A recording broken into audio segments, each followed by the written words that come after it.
Hello, everyone. This is Tom Fox back for another episode, and I'm absolutely thrilled today to have back Dr. Robert Templeton, or Bobby Templeton, as he told me to call him.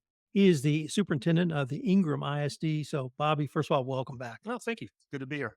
So, we are recording this in early September, and that means a new school year for you and your team. And I really wanted to visit with you about 2024 and 2025. What new initiatives or what do you have new going on at the Ingram ISD? There is actually a lot going on. The very first week before school started, 9 days before school started, we had a historic flood. And it caused almost $1 million worth of damage. Took out a gym, took out our track, multiple classrooms, air conditioning. So we have today is our 16th day of school or 17th day of school. And our kids in some of our buildings just got air conditioning yesterday.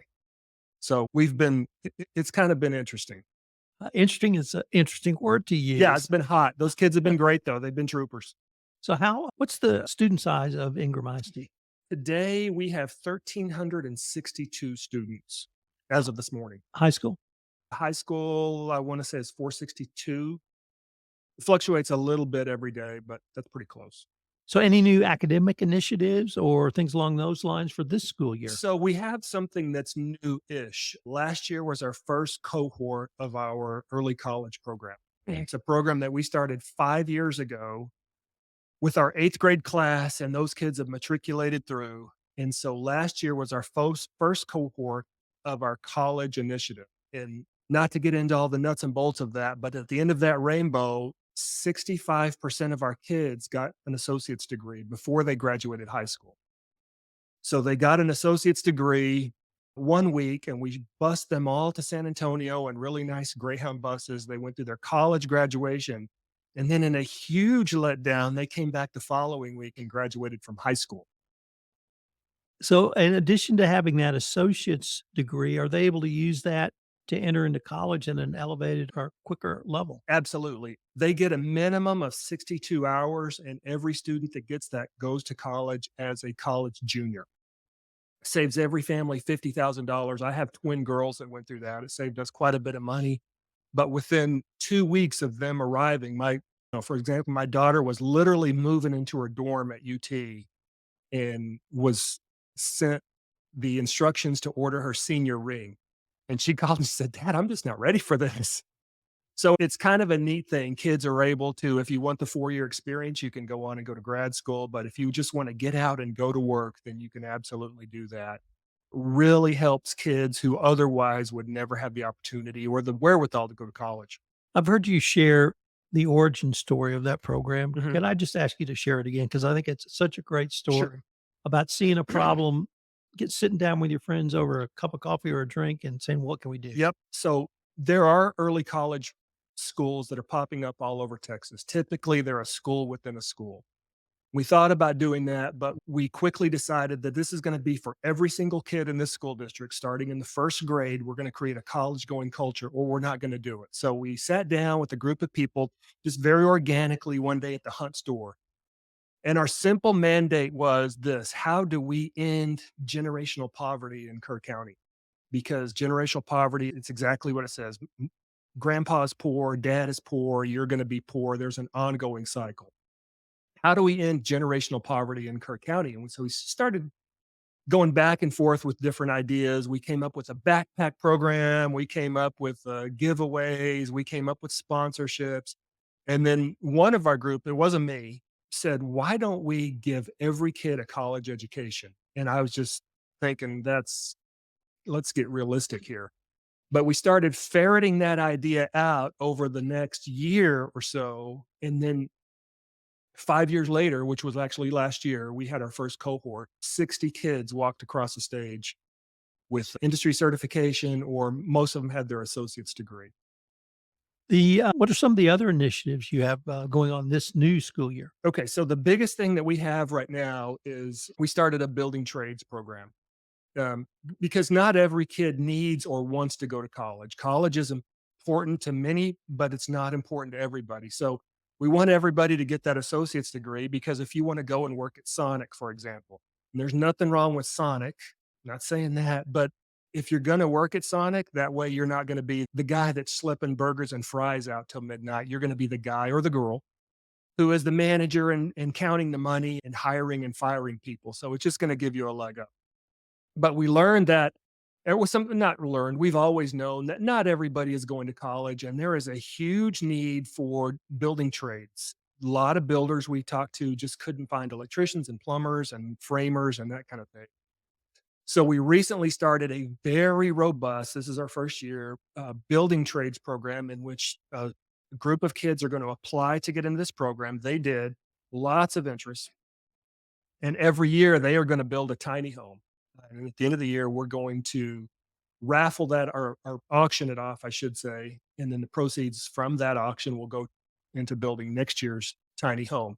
But when those kids graduate, we plan on giving them a hard hat, an engraved or a monogrammed tool belt, all the tools that are necessary for them to go out, meet and interview with the builder and get an outstanding job right out of high school.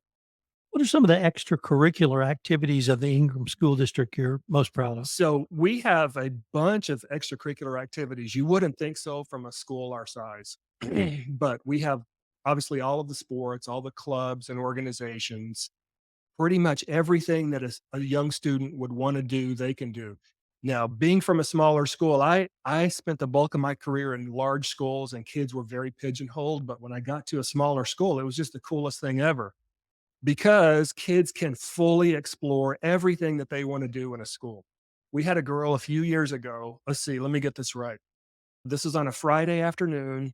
She sold, she was, let's see, okay. She was in a pep rally and she was cheering. And then right after that, she went and played volleyball. And as soon as the volleyball game was over, she went and served barbecue for one of her clubs and organizations.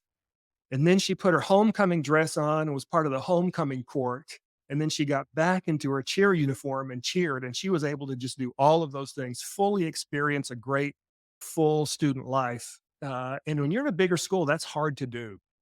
So we do have quite a number of extracurricular activities, everything that you could want, and they're surprisingly successful. People don't realize it, but they are. I've heard you talk about really being with pride, I should probably say, about the academic success Mhm. of your high school students, particularly, but throughout the school district. Could you say a few words about that? Yeah, sure. The state of Texas rates every school just like when we were in school: A, B, C, D, or F, and an F is not very good, and an A is good.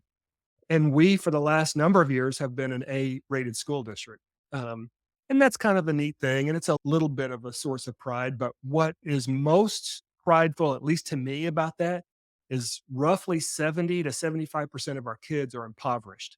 And there is a one-to-one ratio between kids who are poor or kids who have money, I should say, and academic success. So if you juxtapose the number of kids that are poor by how many kids do really well academically, I think that's a solid indication of how good we take care of kids. We don't talk about scores that much. What we do is we like to talk about kids and ways we can take care of them. I've seen interactions between you and the superintendent of the Kerrville Independent School Mhm, District and even Dr. McCormick at Schreiner mhm. University.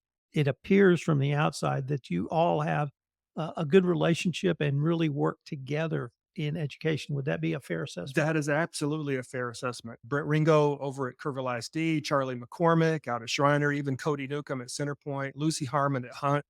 We text back and forth quite a bit when there's weather issues, when there's state issues, legislative issues, that kind of thing. We generally all get along. Not going to say there's not a tiny bit of competition because that's healthy, but not much. Generally, we all work together. I absolutely want the best for Centerpoint kids and Kerrville kids and Hunt kids. If you are a kid, I want you to succeed. And as one of my colleagues says quite frequently, a rising tide lifts all boats. There's no reason not to work together. And I think we model that pretty well. We've heard a lot about proposed voucher program in the state of Mhm. Texas. We had a presentation at Rotary on that. And one of the things that struck me in some of the questions and comments you had about that presentation is, guys, it's coming. It's competition, but we welcome competition. We do. Why does Ingram ISD welcome that competition? I The United States of America is built on competition. I do not agree with giving out a participation ribbon to everybody who shows up to the Little League game. I just don't. We are built for competition as humans. We are built for achievement. And so I think that within any type of organization, whether it's a public organization, whether it's a business, competition will help you be the best you can be. And I like that because when we have to compete for students and for money and for prestige and for cachet and all of those things, that forces us to up our game. And the end result of us upping our game is kids being better, kids being more academically prepared, more academically or athletically prepared. And anything that we can do to make kids better is great in my opinion.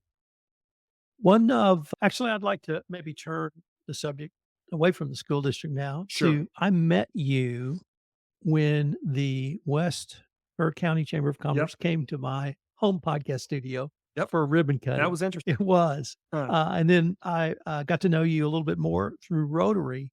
So it's clear to me that you have a very public facing position as superintendent, but you're very involved in your community. Could you tell me about that involvement and why it's so important to you? Yeah, I can. We preach to kids all the time, be involved, give back. And there's all these little cliche things that we've all heard before. Give back to your community, be involved, those kinds of things.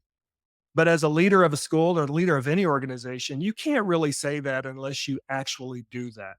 So, one of the things that's really important to me is just being out there in the community, not necessarily somebody that wants to pontificate about how important you are or anything like that, but just somebody that wants to work in a concession stand or pick up trash or got my friend Christy Vandenberg back here. We handed out water. Yes, was it yesterday we handed out water? Just those kinds of things. And I do feel like that when you do that, you set a bar, an example for students and teachers to live up to. And I think if you're going to lead an organization, you have to, and this is another cliche, but you absolutely have to walk it like you talk it. Can I ask you a little bit about your Rotary You experience? can. When did you get involved with Rotary first? So I don't probably remember the year, but that would have been about 18 years ago in a small, very small chapter in South Texas, Brackettville, where I worked as a school administrator. And I actually became the president of that chapter and always loved Rotary. I've been involved in other organizations from time to time. I've been an optimist and flirted with the Kiwanis and that kind of thing. And they're all fantastic. But, the mother Rotary just keeps calling me back. And I'm not 100% sure why, but I love being in Rotary and am still involved. I was being interviewed by somebody and I had my Rotary shirt on. And he said, I was going to ask you about your service work, but you've already told me what the answer is by wearing that shirt. Yeah, that's exactly right. And so one of the things I like about Rotary is they do things locally, and that's fantastic because I think charity begins at home, success begins at home. You have to start small and kind of grassroots, mustard seed type environment. But one of the things I really like about Rotary is they juxtapose that with this massive service project. And that is to, like, our massive project at the school was to end generational poverty. But with the Rotary, their massive worldwide push was to end polio. Polio has struck tens of millions, maybe hundreds of millions of people over the years. And ending polio is just like a huge thing. So with our leaders at school, we have something called a BHAG. And I don't know if you ever heard of that or not, but it's a big, hairy, audacious goal. And ours is to end generational poverty. But I love the fact that Rotary has, and it's not their term, it's mine, a BHAG of ending polio. And I just love being a part of something that is so massively big and successful that it kind of gives you a sense of what would you say, like a brotherhood or a kinship with people all over the world who have that same BHAG. Could you tell us about some of the things you've enjoyed doing with Rotary? You've already mentioned handing out bottles of water with Christy. Any other projects you've enjoyed?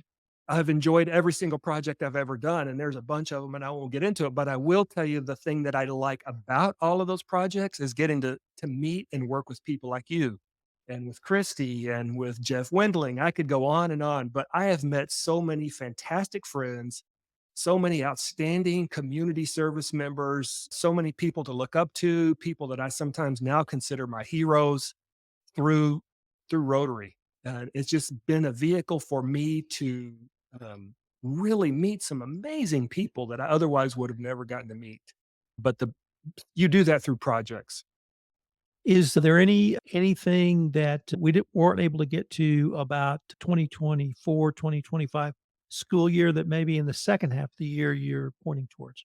Um, there's a lot, but I would think the thing that's on my mind the most, and it's probably on the mind of every school superintendent in Texas, well, every school superintendent in America, and that is school safety. I didn't know till just a second ago or a few minutes ago, you told me there was sadly another school shooting in Georgia. I think those are going to happen from time to time. And so school security is always on our minds. I'm a very good sleeper. I don't lose sleep over much, but I do lose sleep over kids being safe. When a parent drops their baby off at our front door, there is a very real understanding that they're going to get their child back in better condition than when they dropped them off. And that's a sobering and very real responsibility that we have to really think of every day. Well, Bobby, I can't think of a better way for us to end this podcast than on that thought. So I hope we can continue this Oh, conversation. absolutely. Anytime. I will want to do one thing though, and this has kind of been my signature, and that's give you some fist bumps right there. Andrew, give me somebody. All right. I'm glad to be here, guys.